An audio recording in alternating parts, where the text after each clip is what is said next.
Good morning, everybody. Today I am going to talk about delimitation commissions in India and the problems associated with delimitation commission in India, especially when the 2026 census is around the corner. Why are we talking so much about it at this point of time?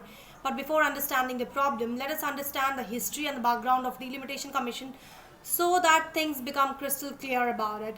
So I'm going to start with the history, right? Delimitation has been conducted at least four times in India. It was conducted in 1951, 1961, 1971, and 2001. And the main significance of delimitation commission or the purpose of delimitation commission is to ensure equitable distribution of seats in the parliament and state legislative assemblies. Second is to ensure the representation of SCs and ST communities. Third is to ensure cooperative federalism between the states and center and state. So these are the three basic purpose of delimitation commission. Do the constitution talks about delimitation? Yes, of course. It talks about delimitation commission. Article 80, 81 and 170 talks about delimitation commission. If you talk about the membership of delimitation commission, it comprises about Supreme Court judges, Election Commission of India and Chief Election Commission of India. Who does the appointment of delimitation commission? It is the President of India in collaboration with Election Commission of India who does the appointment of delimitation commission. And if you talk about delimitations in India, the 42nd Constitution Amendment Act has freezed the size of the population on the basis of 1971 census. And why did it do so?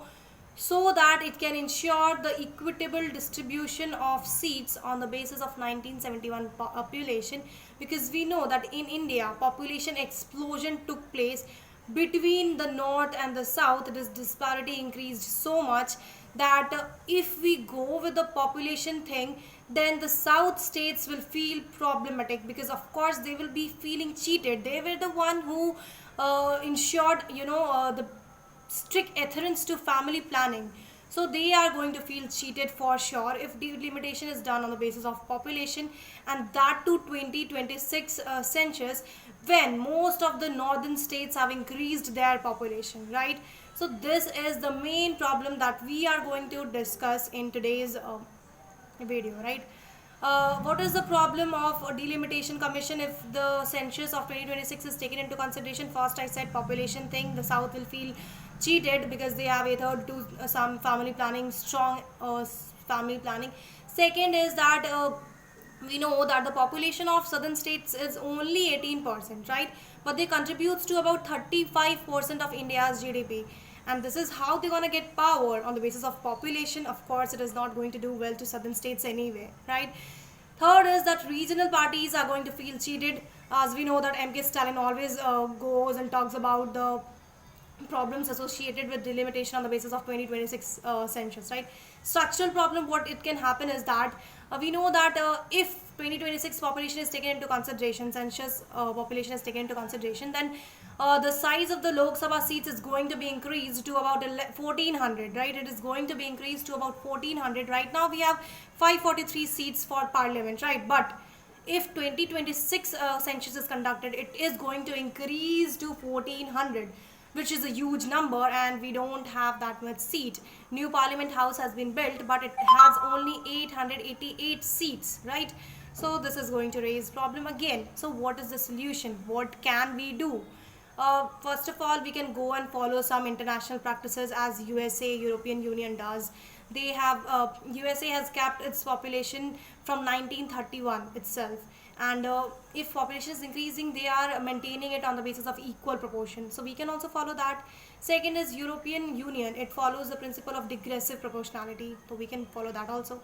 Third is that in spite of increasing the size of parliament, I think we need to cap its population to about 543 itself. We can increase the size of state legislative assemblies, because most of the rules related to state is to be made by the state legislature. So we can increase the size. This is not my opinion.